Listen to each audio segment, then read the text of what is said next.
സഹോദരങ്ങളെ, റസൂലുള്ളാഹി സ്വല്ലല്ലാഹു അലൈഹി വസല്ലമയുടെ പൊതുവായ ഉപദേശങ്ങൾക്കൊക്കെ അപ്പുറത്ത് ചില സ്വഹാബാക്കളൊക്കെ ഇടക്കിടക്ക് പ്രവാചകനെ കാണുമ്പോൾ പ്രത്യേകമായി കൊണ്ടുള്ള ചില ഉപദേശങ്ങൾ ചോദിക്കുക പതിവായിരുന്നു. ഹദീസുകൾ ഒരുപാട് സംഭവങ്ങൾ നമുക്ക് കാണാൻ കഴിയും. മഹാനായ അബൂ അയ്യൂബ് അൻസാരി റളിയല്ലാഹു അൻഹു പറയുന്ന ഒരു സംഭവത്തെ ആസ്പദമാക്കിയാണ് ഇന്ന് 2-3 കാര്യം സൂചിപ്പിക്കാനുള്ളത്. ഒരിക്കൽ റസൂൽ കരീം സ്വല്ലല്ലാഹു അലൈഹി വസല്ലം അരികിലേക്ക് ഒരു മനുഷ്യൻ വന്നു. അദ്ദേഹം ചോദിക്കുന്ന ഒരു ചോദ്യമുണ്ട്, യാ റസൂലല്ലാഹ് അല്ലിംനി വ ഔജിസ്, എനിക്ക് വളരെ സംക്ഷിപ്തമായി ചില കാര്യങ്ങൾ പഠിപ്പിച്ചു തരണം. എന്റെ ജീവിതത്തിൽ ഏറെ ഉപകാരപ്പെടുന്ന, ഞാൻ ഏറ്റവും നന്നായി ശ്രദ്ധിക്കേണ്ട, എനിക്ക് ഏത് സമയത്തും ഓർത്തു വെക്കാൻ കഴിയുന്ന ഒരു കാര്യത്തെ വളരെ ചുരുക്കി താങ്കൾ എനിക്ക് പറഞ്ഞു തരണമെന്നാണ്. അള്ളാന്റെ റസൂലിന്റെ ഒരു പ്രത്യേകത ഉണ്ട്. എന്താ? ചുരുക്കിയിട്ടാണ് പ്രവാചകൻ എല്ലാം പറയാം. വളരെ ചുരുങ്ങിയ വാചകങ്ങളിൽ ഒരുപാട് കാര്യങ്ങൾ ഉൾക്കൊള്ളുന്ന ഉപദേശങ്ങളാണ് റസൂലുള്ളാഹി സ്വല്ലല്ലാഹു അലൈഹി വസല്ലമയുടെ പൊതുവെ നമുക്ക് കാണാൻ കഴിയുക. ഇദ്ദേഹത്തോടും അള്ളാഹുവിന്റെ റസൂൽ സ്വല്ലല്ലാഹു അലൈഹി വസല്ലമ കനപ്പെട്ട 3 ഉപദേശം കൊടുത്തു. ഞാനും നിങ്ങളും പകർത്തേണ്ട, നമ്മുടെ ജീവിതത്തിൽ പിന്നെ ശരിയാവണ്ണം ചേർത്ത് വെക്കേണ്ട വളരെ പ്രധാനപ്പെട്ട ചില ഉപദേശങ്ങളാണ്. ഒന്നെന്താണെന്നറിയോ? റസൂലുള്ളാഹി സ്വല്ലല്ലാഹു അലൈഹി വസല്ലം അദ്ദേഹത്തിന് കൊടുത്ത ഒന്നാമത്തെ ഒരു ഉപദേശം എന്ന് പറയുന്നത്, ഇദാ കുന്ത ഫീ സ്വലാത്തിക ഫസല്ലി സ്വലാത മുവദ്ദിഹ്, നീ നിസ്കരിക്കാൻ നിന്ന് കഴിഞ്ഞാൽ നിന്റെ അവസാനത്തെ നിസ്കാരമാണ് ഇത് എന്ന ചിന്തയിൽ നീ നിസ്കരിക്കണം എന്നാണ്. എന്താ പറഞ്ഞേ? ഇനി അടുത്തൊരു നിസ്കാരത്തിന് ബാങ്ക് വിളിക്കും, പക്ഷെ ഇജ്ജ് ഉണ്ടായിക്കൊള്ളുന്നില്ല.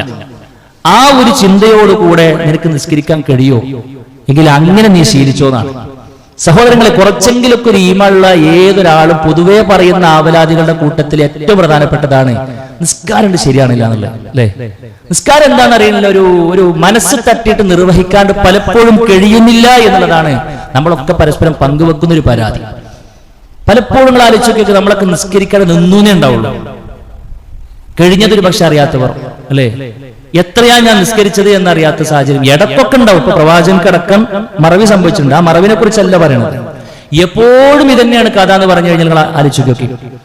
ഈ കണ്ട പള്ളിയും അതുപോലെ തന്നെ എല്ലാ സംരംഭങ്ങളൊക്കെ ഉണ്ടാക്കിയത് നിസ്കാരത്തിന് അത്രയേറെ പ്രാധാന്യം ഉള്ളത് കൊണ്ടാണല്ലോ. എവിടെ പോയാലും നമ്മൾ പള്ളി അന്വേഷിച്ച് പോകുന്നത് ആ നിസ്കാരത്തിന് അത്രയേറെ പ്രാധാന്യം ഉള്ളത് കൊണ്ടാണല്ലോ. പക്ഷെ അവിടെ പോയിട്ടും പോയതും അറിഞ്ഞില്ല, കൈകെട്ടിയതും അറിഞ്ഞില്ല, ചൊല്ലിയതും അറിഞ്ഞില്ല, പറഞ്ഞതും അറിഞ്ഞില്ല. ആകറിഞ്ഞത് എപ്പോഴാണ്? ഇമാം പലപ്പോഴും സലാം വീട്ടിയപ്പോഴാണ് അത് ഓർമ്മ.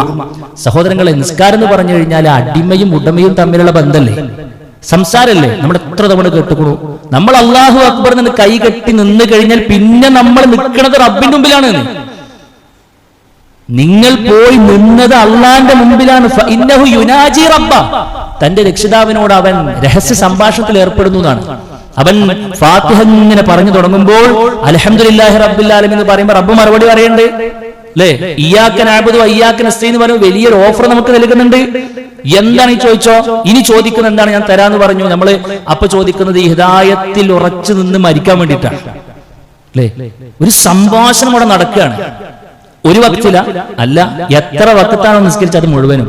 ഫർളിൽ മാത്രമാ അല്ല, എപ്പോഴൊക്കെ നമ്മൾ കൈകെട്ടുന്നുണ്ടോ അത് കിട്ടുന്നതാണ്. സഹോദരങ്ങളെ, റബ്ബും നമ്മളും തമ്മിൽ നല്ല ഒരു കണക്ഷൻ ഉണ്ടാക്കിയെടുക്കാൻ വേണ്ടിയിട്ട് അല്ലാഹു സുബ്ഹാനഹു വ തആല നമുക്ക് നിശ്ചയിച്ചു തന്ന ആ നിസ്കാരത്തിൽ വല്ല വിള്ളലും വീണ് കഴിഞ്ഞാൽ പിന്നെ നമ്മൾ റബ്ബ് തമ്മിൽ എന്ത് ബന്ധം ഉണ്ടാകുക? നമ്മൾ റബ്ബും തമ്മിൽ എന്ത് ബന്ധം ഉണ്ടാകുക? ആ ബന്ധം ഉണ്ടാക്കാനാണ് പോയി നിന്നത്. അപ്പൊ നമ്മൾ ആ ഒരു ചിന്ത ഒന്നുമില്ല. നമ്മൾ പേടിക്കേണ്ട കാര്യം എന്താണെന്ന് അറിയാം. ഞാൻ ആമുഖമായിക്കൊണ്ട് ഓതി വെച്ച ആയത്തിലുള്ളത് സൂറത്ത് നിസായിലെ 142 എന്താ പറഞ്ഞറിയോ? മുനാഫികളുടെ നിസ്കാരത്തെ കുറിച്ചാണ്. മുനാഫികളുടെ നിസ്കാരത്തെ കുറിച്ചാണ് പറയണത്. എന്താ? അവർ നിസ്കാരത്തിന് അങ്ങോട്ട് നിന്ന് കഴിഞ്ഞാൽ മടിയന്മാരായിക്കൊണ്ടാണ് നിൽക്കുക. വളരെ കുറച്ച് മാത്രമേ അവര് അള്ളാഹിനെ ഓർക്കുള്ളൂന്നാണ്. മുനാഫികളുടെ അവസ്ഥയാണ് ആ പറഞ്ഞത്. നിങ്ങളെയും കുറിച്ചാണ് അത് നല്ലോണം നമ്മൾ എന്താക്കണം, ആലോചിക്കണം സുഹൃത്തുക്കളെ. നന്നായി നിർവഹിച്ചാൽ വെച്ചെന്താണെന്നറിയോ? നന്നായി നിർവഹിച്ചാൽ നിസ്കാരം എന്തിനാണ് പടച്ചു നമുക്ക് തന്നത്? അത് ആ നിലക്ക് അത് ലക്ഷ്യം നേടിയെടുത്തുകൊണ്ടൊരു നിസ്കാരം നമ്മൾ കാത്തു സൂക്ഷിക്കാൻ കഴിഞ്ഞാൽ അതിനെക്കുറിച്ചും സൂറത്തുൽ മാഇദയിൽ റബ്ബ് പറഞ്ഞു, വഖാലല്ലാഹ്, അല്ലാഹ് പറഞ്ഞു, ഇന്നി മഅക്കും, ഞാൻ നിങ്ങളുടെ കൂടെയുണ്ടെന്നാണ്. നിങ്ങൾ നിസ്കാരം മുറ പോലെ നിർവഹിക്കുന്നുണ്ടെങ്കിൽ ഞാൻ നിങ്ങളുടെ കൂടെ ഉണ്ട് എന്ന്. സഹോദരങ്ങളെ, ദുനിയാവിൽ റഹ്മാനായ റബ്ബ് നമ്മുടെ കൂടെ ഉണ്ട് എന്ന് പറഞ്ഞു കഴിഞ്ഞാൽ അതിനോളം വലിയൊരു കരുത്ത് നമുക്ക് വേറെ എന്താ ഉള്ളത്? ഒരു വലിയൊരു ധനാട്ടിന് വന്നിട്ട് പറയാണ്, ഇജ്ജ് തുടങ്ങിക്കടാ, നീ കച്ചവടം തുടങ്ങിക്കോ, എനിക്ക് എന്താ വേണ്ട ചിന്നോട് ചോദിച്ചാൽ ഞാൻ എന്റെ കൂടെ ഉണ്ട് പറയുമ്പോ നമുക്കിട്ടൊരു ആശ്വാസമല്ലേ? ഇത് അതിനേക്കാൾ വലിയ ആശ്വാസമല്ലേ? റബ്ബ് നമ്മളെ കൂടെ ദുനിയാവിലും നാളെ പരലോകത്തിലും എന്റെ കൂടെ എന്റെ റബ്ബുണ്ട് എന്ന ഒരു ഓഫർ, ഒരു ഉറപ്പ്. ഇത് വെറും വാക്കല്ല, അല്ല പറയാണ് നിങ്ങളുടെ കൂടെ ഞാനുണ്ട്. പക്ഷെ എന്ത് വേണം? അവിടെ വളരെ പ്രധാനപ്പെട്ട ഒന്നാണ് നിസ്കരിക്കാന്നല്ല, നിസ്കാരം നന്നായി നിർവഹിക്കുക എന്നുള്ളതാണ്. അതുകൊണ്ട് സഹോദരങ്ങളെ, നമ്മളൊക്കെ ആത്മാർത്ഥമായി കൊണ്ട് ചിന്തിക്കണം.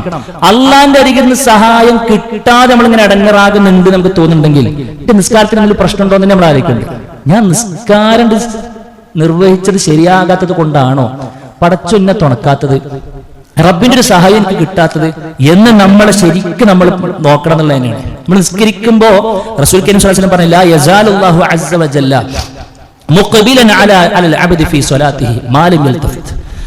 നമ്മൾ നിസ്കരിക്കാൻ വേണ്ടി നിന്ന് കഴിഞ്ഞാല് അള്ളാഹു നമ്മുടെ മുമ്പിലേക്ക് നിൽക്കുന്നതാണ്. അള്ളാഹു നമ്മളും തമ്മിൽ ഫേസ് ടു ഫേസ് മുഖാമുഖത്തിലായി നിൽക്കുന്നതാണ്. എവിടം വരെ? പ്രവാചകൻ സ്വല്ലല്ലാഹു അലൈഹി വസല്ലം മാ ലം യൽതഫിത്, അവൻ തിരിഞ്ഞു കളയാത്തിടത്തോളം സമയം എന്നാണ്. ആ തിരിഞ്ഞു കളയിലെ രണ്ട് രൂപത്തിൽ പണ്ഡിതന്മാർ വിശദീകരിച്ചു. ഒന്ന് ശരീരം കൊണ്ടുള്ള തിരിഞ്ഞു കളയലാണ്, അല്ലെ? ചില ആളുകൾ നിസ്കരിക്കാൻ കഴിഞ്ഞാൽ പിന്നെ ഒന്ന് അടക്കല്ല ഒതുക്കല്ല, അവിടെ ചൊറിഞ്ഞ് ഇവിടെ മാന്തി അങ്ങോട്ട് തിരിഞ്ഞ് ഇങ്ങോട്ട് തിരിഞ്ഞ് അങ്ങനെ ഒരു പൊറുതിമുട്ടിയ നിസ്കാരം അവൻ റബ്ബ് മീണ്ടാക്കൂല. പിന്നെ പറഞ്ഞു ബോഡി അവിടെ ഉണ്ടാവും, മനസ്സ് വേറെ അവിടെ കയറിക്കും. മനസ്സുകൊണ്ട് തിരിയ, അപ്പോഴും റഹ്മാനായ റബ്ബ് ഇദാ സറഫ വജ്ഹു ഇൻസറഫ, അവനവന്റെ മുഖത്ത് തിരിച്ചാൽ അല്ലാഹു സുബ്ഹാനഹു വ തആല തിരിഞ്ഞു പോകുന്നതാണ്. അതുകൊണ്ട് സഹോദരങ്ങളെ, ഖുശൂഅോടുകൂടെ നിസ്കരിക്കാൻ നമുക്ക് കഴിയണം.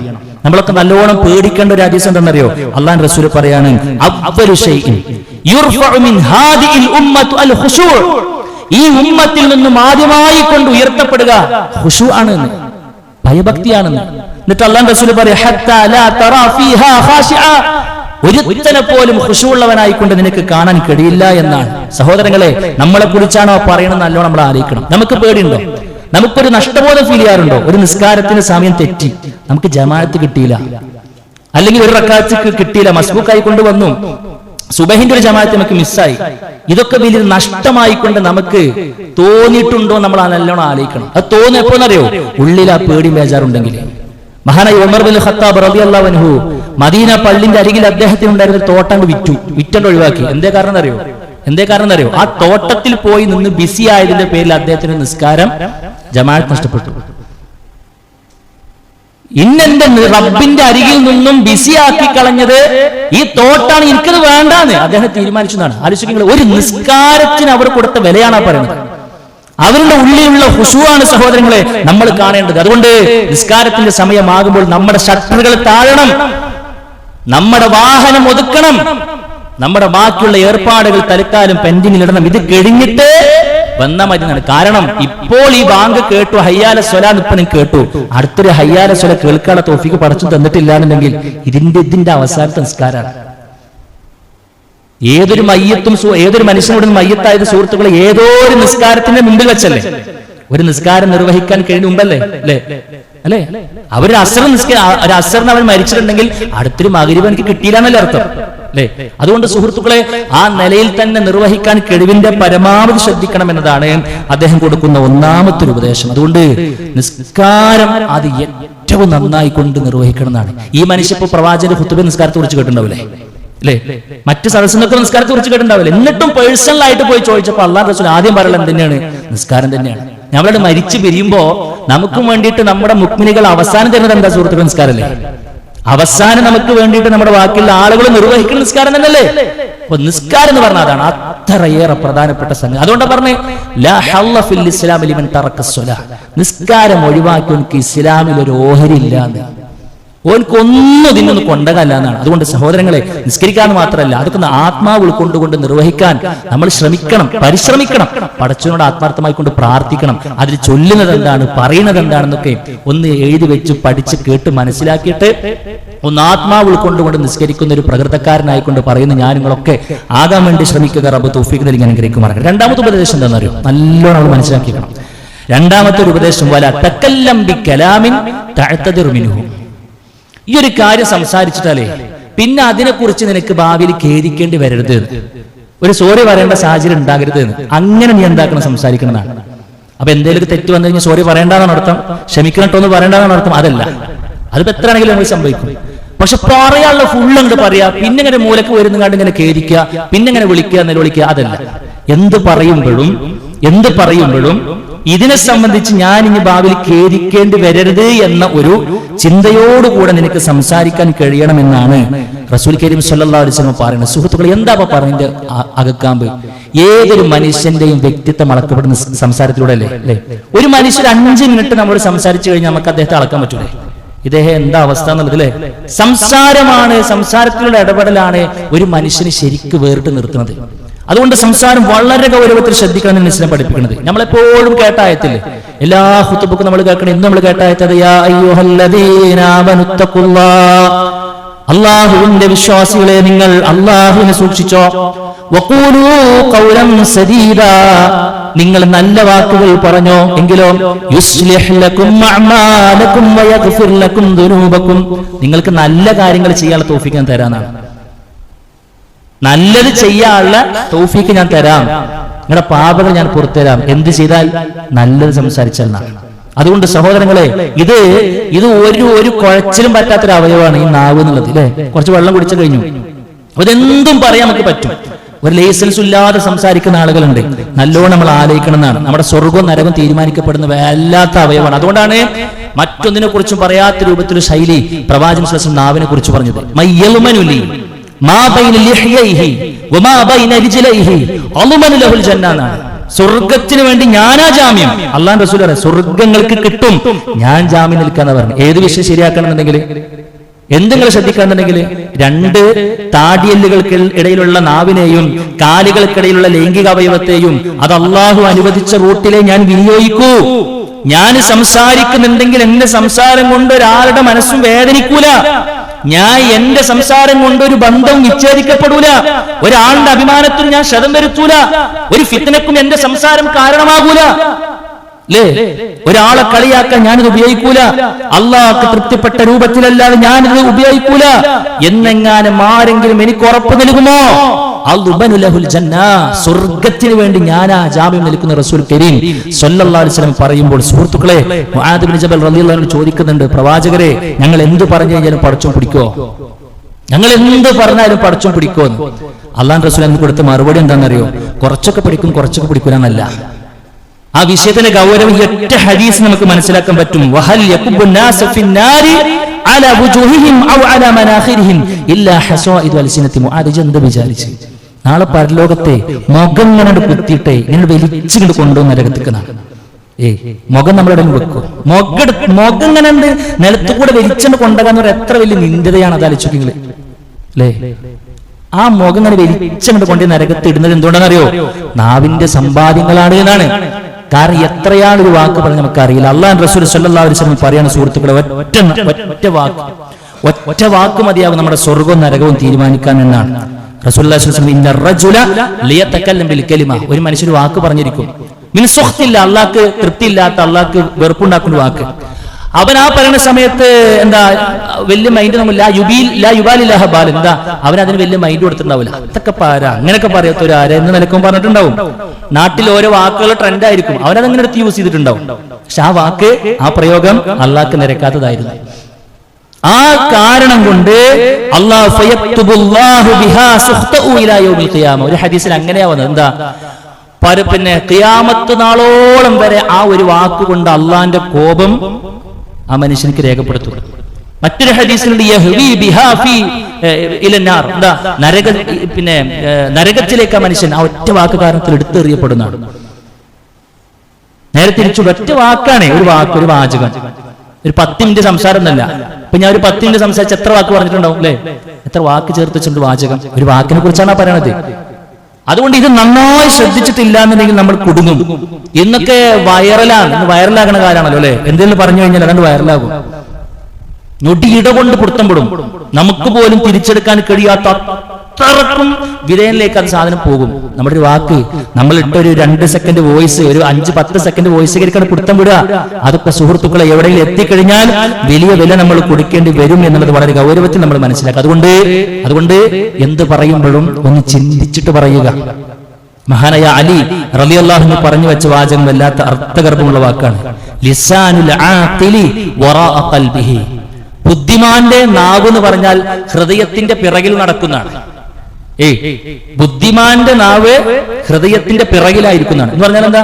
എന്ത് പറയുന്ന മുമ്പും 2 സെക്കൻഡ് തന്നെ ഞാൻ ആലോചിക്കും, ഇപ്പൊ അത് പറഞ്ഞ എന്താ അവന്റെ കഥ, ഇപ്പൊ ഞാനിപ്പോ ഇയാളുടെ ഇങ്ങനെ പറഞ്ഞാലും മുപ്പത് എങ്ങനെയൊക്കെ കരുതുക, ഇത് ഞാൻ വളച്ചൊടിച്ചിട്ട് വേറെ ഫിത്തിന് ഫസത്ത് പോകുമോ എന്ന് ചിന്തിച്ചിട്ടാണ് പറയുള്ളൂ എന്നാണ്. പ്രത്യേകിച്ച് സുഹൃത്തുക്കളെ, സമൂഹത്തിൽ കുറച്ചൊരു ഉന്നത ലെവലിൽ നിൽക്കുന്ന, പ്രത്യേകം ഉത്തരവാദിത്തത്തിലൊക്കെ നിൽക്കുന്ന ആളുകൾ നല്ലോണം ശ്രദ്ധിക്കണം. ഒരു കൂട്ടായ്മയുടെ നേതാവാണോ, പള്ളി കമ്മിറ്റിക്കാരാണോ, അതല്ലാന്നുണ്ടെങ്കിൽ സമൂഹത്തിലെ മുന്നിൽ നിൽക്കുന്ന പണ്ഡിതന്മാരാകട്ടെ, രാഷ്ട്രീയ നേതാക്കളാകട്ടെ, എന്ത് പറയുന്ന മുമ്പ് നല്ലോണം ശ്രദ്ധിക്കണം. ഒരു കുടുംബനാഥൻ നല്ലോണം ശ്രദ്ധിക്കണം. വികാരം നമ്മളെ നാവിനെ നിയന്ത്രിക്കരുത്. പല ആളുകൾക്കും പറ്റുന്ന അബദ്ധം അവിടെയാണ്. എത്ര കാര്യങ്ങള് റസൂൽ കരീം സ്വല്ലല്ലാഹു അലൈഹി വസല്ലം പറഞ്ഞ സംഭവം ഉണ്ടല്ലോ. അതായത് ഒരു മനുഷ്യൻ അദ്ദേഹം ഭാര്യയും തമ്മിൽ ഡൈവോഴ്സ് ആയി കൂട്ടുക, തൊലാഖ് ചെയ്തു. അവരുടെ യുദ്ധകാലം കഴിയുന്നതിന് മുമ്പ് 2 തവണ എന്താക്കാം, തിരിച്ചെടുക്കാൻ പറ്റും. ഒരു തവണ തൊലാഖ് ചൊല്ലി പെരയിൽ ഇങ്ങനെ പോയിരിക്കുന്ന സമയത്തിന് അവളില്ലാതെ എനിക്ക് ജീവിക്കാൻ പറ്റുന്ന അവസ്ഥ എത്തുന്നത് ഒരു പ്രശ്നമല്ല. അതുകൊണ്ട് യുദ്ധകാലം കിട്ടുന്നതിന് മുമ്പ് എന്താക്കാം, നേരെ കൊണ്ടുവരാൻ പറ്റും. അവരതിന് ഒരുക്കമാണ്. പക്ഷെ അപ്പോഴേക്കും ഇവിടെയുള്ള കുടുംബനാഥന്മാരൊക്കെ പറഞ്ഞ് ആകെ കൊളാക്കി വെച്ചിട്ടുണ്ടാവും. അവര് തമ്മിൽ ജോയിന്റ് ആകാൻ തീരുമാനിച്ചിട്ടുണ്ടെങ്കിലും ഇനി പോലെ മുഖത്തേക്ക് നമ്മൾ നോക്കണ്ടേ, കാരണം അത്ര കനുള്ള വാക്കാണ് കുറച്ചൊന്നും കൊടുത്തമട്ടത്തിന് പറഞ്ഞു തീർത്തത്. മനസ്സിലേ? ആ വാക്കുകൾ ഏൽപ്പിച്ച മുറിവ് ഉണക്കാൻ ദുനിയാവിൽ ഒരു ശസ്ത്രക്രിയക്കും കഴിയില്ല. അത്ര വലിയ വാക്കുകൾ പറഞ്ഞിട്ടുണ്ടാവും. അതിലൂടെ നഷ്ടപ്പെട്ടത് എന്താ? പരസ്പരം ജീവിക്കണമെന്ന് ആഗ്രഹിച്ചവരുടെ മനസ്സാണ്, അള്ളാഹു വെച്ച ഓപ്ഷനാണ് അവരുടെ സംസാരം കൊണ്ട് ഇല്ലാതെയായത്. ആലോചിച്ച് നോക്കി, ഓരോന്നിനും പ്രത്യാഘാതങ്ങള് അല്ലേ? ഇങ്ങനെ തൊടുത്തുവിടാൻ ഭയങ്കര രസമാണ്. ഓരോരുത്തർക്കും ഓരോ ഹരമാണ്. ഗീബത്ത് പറയാൻ, നമീമത്ത്, പരസ്പരം എന്താ സ്നേഹത്തിൽ കഴിയുന്ന ആളുകൾക്കിടയിൽ എന്തെങ്കിലുമൊക്കെ പറഞ്ഞു കണ്ട് ഇങ്ങനെ കുശുകുശുപ്പുണ്ടാക്കി വിടാ. ശിറാറു ഖൽഖില്ല എന്ന് പറഞ്ഞു, അള്ളാന്റെ സൃഷ്ടികൾ വെച്ച് ഏറ്റവും മോശക്കാരൻ അവരാന്നാണ് അള്ളാന്റെ റസൂൽ പറഞ്ഞു. പരസ്പരം സ്നേഹിക്കുന്ന ആളുകൾക്കിടയിൽ കയറി നിരങ്ങി അവരെങ്ങനെ പിന്നെ 2 ധ്രുവത്തിലേക്ക് ആക്കാനുള്ള പണിയെടുക്കുന്നുണ്ടല്ലോ. സാക്ഷാൽ പിശാചുക്കളാണ് അവരെന്നാണ് അള്ളാഹുവിന്റെ റസൂലിന്റെ പ്രയോഗങ്ങൾ. സഹോദരങ്ങളെ, നമ്മളൊന്നും അതിന്റെ 7 അയലത്ത് ഉണ്ടാകാൻ പാടില്ല. പരലോകം കട്ടപ്പുകയാവും. അതുകൊണ്ടാ പറഞ്ഞത് എന്തിനും പറഞ്ഞിട്ട് നാളെ കണ്ട് ആലോചിക്കുമ്പോ അത് വേണ്ടില്ലായിരുന്നു എന്ന് പറയുന്നൊരവസ്ഥ നിനക്ക് വരാത്ത വണ്ണം പരമാവധി ശ്രദ്ധിക്കുക എന്നതാണ് പറഞ്ഞത്. അതുകൊണ്ട് സുഹൃത്തുക്കളെ, ഓരോ വാക്കും നമ്മുടെ സ്വർഗവും നരകവും തീരുമാനിക്കപ്പെടുന്നതാണ്. എന്തു പറഞ്ഞാലും കിറാമൻ കാതിബീൻ, മാന്യന്മാരായ മലക്കൾ അത് എഴുതി വെക്കുന്നുണ്ട്. അവരത് എവിടെയാണ് എഴുതാന്ന് നമ്മൾ ആലോചിച്ചു അല്ലേ? ഇതിന്റെ വിട്ട കഴിഞ്ഞു, അത് എഴുത്ത് കഴിഞ്ഞു. അത് എവിടെയൊക്കെ എഴുതിയിട്ടുണ്ടാകുക? അത് സ്വർഗം കിട്ടുന്ന ഏർപ്പാടിലാണ്, ആ രേഖയിലാണ് ഉണ്ടാകുക. അതല്ല നരകത്ത് പോകാനുള്ള രേഖ ഉണ്ടാകുക. നമ്മൾ ആലോചിച്ചാൽ മതി. ആ പേടി ബേജാറൊക്കെ ഉണ്ടായിക്കോട്ടെ. അതുകൊണ്ട് സുഹൃത്തുക്കളെ, നല്ലോണം ശ്രദ്ധിക്കണം എന്നുള്ളതാണ് എനിക്ക് എന്നോടെന്ന പോലെ സൂചിപ്പിക്കാനുള്ളത്. അല്ലാഹു സുബ്ഹാനഹു വ തആല ഏറ്റവും നന്നായിക്കൊണ്ട് കാര്യങ്ങളൊക്കെ ശ്രദ്ധിച്ച് മുന്നോട്ട് പോകുന്ന മഹാഭാഗ്യവാന്മാരിൽ നമ്മെല്ലാവരും ഉൾപ്പെടുത്തി അനുഗ്രഹിക്കുമാറാകട്ടെ. അഖൂലു ഖൗലി ഹദാ അസ്തഗ്ഫിറുല്ലാഹ ലീ വലക്കും വലിജമീഇൽ മുസ്ലിമീന വസ്തഗ്ഫിറു മിൻ കുല്ലി ദംബ് ഇന്നഹു ഹുവൽ ഗഫൂറുർ റഹീം.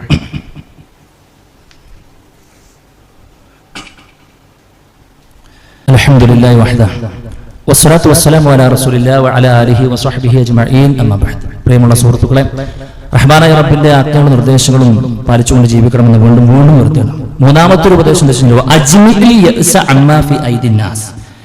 എന്ന് പറഞ്ഞു കഴിഞ്ഞാൽ ജനങ്ങളുടെ കൈകളിൽ ഉള്ളതിൽ നീ ഒരിക്കലും പ്രതീക്ഷ വെക്കേണ്ടെന്നാണ്. നാട്ടുകാരെ കണ്ടും ജീവിക്കേണ്ടതാണ്, എരന്നുങ്ങാണ്ട് ജീവിക്കേണ്ടതാണ്. ചില ആളുകൾക്ക് അങ്ങനെയാണ്. അവന്റെ കാര്യങ്ങളൊക്കെ തട്ടിമുട്ടി ഒരു ചാടിക്കണോ, മറ്റൊടുത്ത് പോവാ, ഉണ്ടാവോ അവിടെ അല്ലെ? ഓരോന്നിങ്ങനെ മറ്റുള്ളവരെങ്ങനെ ആശ്രയിച്ച് തട്ടിമുട്ടിയൊരു ഒപ്പിക്കൽ ജീവിതം ഒരു വിശ്വാസിക്ക് ചേർന്നതല്ല.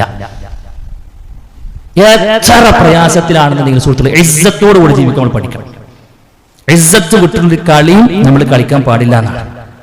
മറ്റൊരു സന്ദർഭത്തിൽ ഒരു മനുഷ്യൻ വന്നിട്ട് റസൂൽ കരീം സ്വല്ലല്ലാഹു അലൈഹി വസല്ലം പറയാ, റസൂലല്ലാ ദുല്ലനി അലാ അമലി, എനിക്ക് ഒരു കർമ്മത്തെ പറഞ്ഞു തരും. എന്റെ പ്രത്യേകം എന്താ? അവർക്ക് പെട്ടെന്ന് സ്വർഗം കിട്ടണം. അവർ വന്നിട്ട് ചോദിക്കണൊക്കെ അങ്ങനെ ആയിരിക്കും. ഇതാണ് അമിൽതുഹു അഹബ്ബനി അല്ലാഹു വഅഹബ്ബനി നാസ്. നിങ്ങൾ ഇപ്പൊ പറയാൻ പോണ കാര്യം ഞാൻ പ്രാവർത്തികമാക്കിയ അല്ലാഹ് എന്നെ ഇഷ്ടപ്പെടണം, നാട്ടുകാരും ഇഷ്ടപ്പെടണം. നമ്മളുടെ ഒക്കെ പൂജ്യതല്ലേ? പടച്ചവനെ നമ്മൾ ഇഷ്ടപ്പെടണം, നാട്ടുകാരെ നമ്മൾ ഇഷ്ടപ്പെടണം. ശരി, റസൂൽ കരീം സ്വല്ലല്ലാഹു അലൈഹി വസല്ലം എന്താ പറഞ്ഞറിയോ? ഇസ്ഹദ് ഫിദ് ദുനിയാ യുഹിബ്ബുക്കല്ലാഹ്.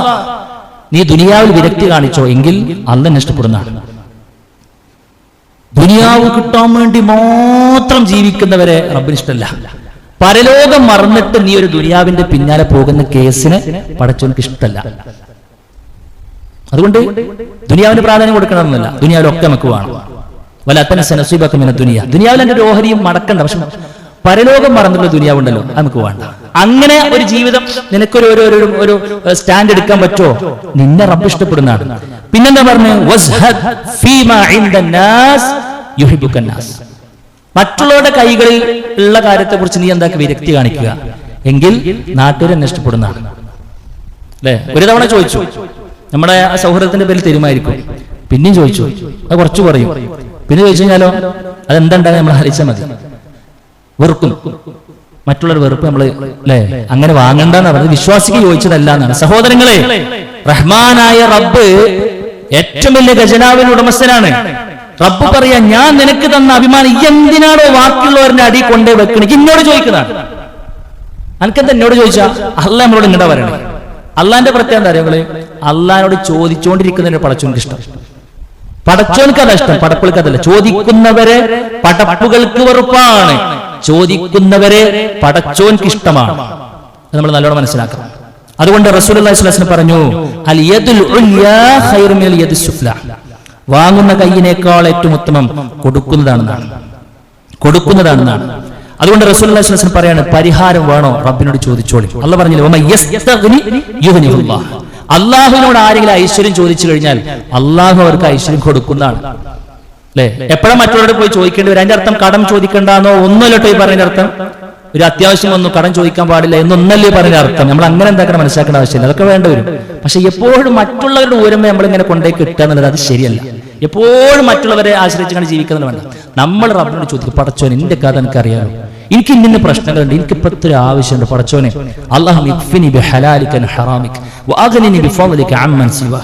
പടച്ചോനെ എനിക്ക് തന്ന ഹലാലായ കാര്യമല്ലേ, അതിലൂടെ എന്റെ കാര്യങ്ങളൊക്കെ നടന്നു പോകുന്ന ഒരു സാഹചര്യം എനിക്ക് തരണം. പിന്നെന്താ വെച്ച് കഴിഞ്ഞാല് ബാക്കിയുള്ളവരുടെ മുമ്പിൽ പോയി കൈ നീട്ടുന്നതിൽ നിന്നും നീ എന്നെ ധന്യനാക്കണം. വേറൊരാളുടെ മുമ്പിൽ പോയിട്ട് എനിക്ക് ഓച്ചാനിച്ച് നിൽക്കേണ്ട ഗതികേട് ഈ എനിക്ക് വരുത്തില്ല റബ്ബേ. ഇങ്ങനെ ചോദിച്ചോനാരെയും റബ്ബ് കൈ വിടൂലാന്ന്. അല്ലാഹു സുബ്ഹാനഹു വ തആല ആ മനുഷ്യനിക്ക് ധന്യത നൽകാമെന്ന് സഹോദര ബുഖാരി ഉദ്ധരിച്ച ഹദീസാണ്. നമുക്കെന്താ ബേജാറ്? അതുകൊണ്ടെന്താ നിങ്ങള് റബ്ബിനോടാണ് ചോദിക്കണം. നമ്മൾ റഹ്മാനായ റബ്ബിനോട് നെഞ്ചത്ത് കൈവച്ച് ചോദിച്ചോളും, കിട്ടുന്നതാണ്. അതുകൊണ്ട് പ്രിയപ്പെട്ടവരെ, മഹാനായ റസൂൽ കരീം സ്വല്ലല്ലാഹു അലൈഹി വസല്ലം കൊടുത്ത ഈ വളരെ വാല്യുബിളായ ഉത്തമമായ അങ്ങേയറ്റം മൂല്യവത്തായ ഈ 3 ഉപദേശത്തെയും നാം നമ്മുടെ ജീവിതത്തിലേക്ക് ചേർത്ത് വെച്ച് റഹ്മാനായ റബ്ബിന് കൊടുക്കേണ്ട അവകാശങ്ങൾ, മറ്റുള്ളവരോട് പെരുമാറുമ്പോൾ നാം ശ്രദ്ധിക്കേണ്ട കാര്യങ്ങൾ, അവനവന്റെ ഇസ്സത്തിനെ കാത്തു സൂക്ഷിക്കുന്ന ഈ വിഷയത്തിലെ 3 ഏരിയകളിലെ ഏറ്റവും പ്രധാനപ്പെട്ട കാര്യങ്ങളൊക്കെ ജീവിതത്തിന്റെ ഭാഗമാക്കി നല്ലൊരു അന്തസ്സുള്ള ആത്മാഭിമാനത്തോടു കൂടെയുള്ള റഹ്മാനായ റബ്ബിലേക്ക് എല്ലാ നിലക്കും സമർപ്പിച്ച അങ്ങനത്തെ ഒരു ജീവിതം നമുക്ക് കെട്ടിപ്പടുക്കാൻ കഴിയണം. റഹ്മാനായ റബ്ബ് തൗഫീഖ് നൽകി അനുഗ്രഹിക്കുമാറാകട്ടെ. അല്ലാഹുവേ, അറിഞ്ഞും അറിയാതെ വന്നുപെട്ട ചെറുതും വലുതുമായ മുഴുവൻ തെറ്റുകളും കുറ്റങ്ങളും വിട്ടുപുറത്ത് മാപ്പാക്കി തരണമേ റബ്ബേ. അല്ലാഹുവേ, ഞങ്ങളുടെ കൂട്ടത്തിൽ മരണപ്പെട്ടു പോയി ഞങ്ങളുടെ മാതാപിതാക്കൾ, കൂട്ടുകുടുംബക്കാർ, ആദർശ ബന്ധുക്കൾ എല്ലാവരുടെയും ഖബറുകളും വിശാലമാക്കി കൊടുക്കണം റഹ്മാനെ. അല്ലാഹുവേ, രോഗം കൊണ്ടും കടം കൊണ്ടും മറ്റു പ്രയാസങ്ങൾ അനുഭവിക്കുന്ന ഒരുപാട് സുഹൃത്തുക്കളെ സഹോദരിമാർ അല്ലാഹുവേ എല്ലാവരുടെയും പ്രയാസങ്ങൾ മാറ്റി കൊടുക്കണം റബ്ബേ. പറയുകയും കേൾക്കുകയും ചെയ്യുന്ന കാര്യങ്ങൾ ജീവിതത്തിൽ പ്രാവർത്തികമാക്കുവാനുള്ള അവസരം കൂടി ഞങ്ങൾക്ക് എല്ലാവർക്കും നൽകി അനുഗ്രഹിക്കണം റഹ്മാനെ. അല്ലാഹുമ്മ ഗ്ഫിർ ലിൽ മുഅ്മിനീന വൽ മുഅ്മിനാത്ത് വൽ മുസ്ലിമീന വൽ മുസ്ലിമാത്ത് വൽ അഹ്യാഉ മിൻഹും വൽ അംവാത് ഇന്നക മുജീബു ദഅവാതി യാ ഖാദിൽ ഹജാത്ത്. اللهم أجرنا من النار، اللهم أجرنا من النار، اللهم أجرنا من النار. ربنا تقبل منا إنك أنت السميع العليم وتب علينا إنك أنت التواب الرحيم. آمين آمين برحمتك يا أرحم الراحمين.